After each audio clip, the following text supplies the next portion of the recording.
Magandang araw sa inyo mga bossing. Anong pamamaraan ba natin ginagawa ang pagbibigay ng tubig sa ating mga alaga? 3 days bago ang kanilang mga laro. Ako ho kasi mula start ng training ay unlimited water intake pa po tayo. Maliban na lang sa pagpasok ng 3 days, yung nakakiping na ho sila. Doon ko na binabase ang moisture nila sa kanilang balahibo at sa kanilang dumi. Yes, sa balahibo at sa dumi po nila tayo nakadepende. Pero ganito ang pamamaraan ko dyan mga bossing. First day ng keeping, 3 days ay pag nagbaba tayo ng morning, pagkapakain natin sa kanila ay nagpapadip po tayo ng 3 beses sa umaga. At sa hapon naman ay 2 beses. Sa second day naman ay 2 dips at sa hapon naman ay 1 dip.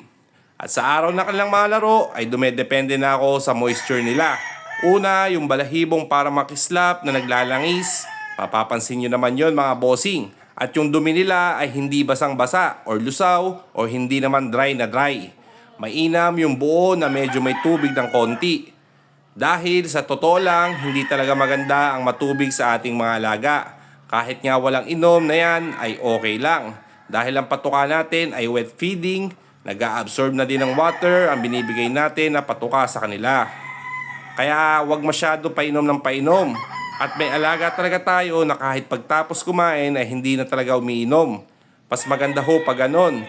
Dahil pakiramdam ng ating alaga ay tama na ang kanilang tubig sa katawan. Kaya pag-aralan din ho natin mga bossing ang kilos at hipo ng ating mga alaga kapag tayo ay nagbaba para sobra man ang tubig sa kanila or kulang ay madali tayo makapag-a-adjust. Maraming salamat po mga bossing.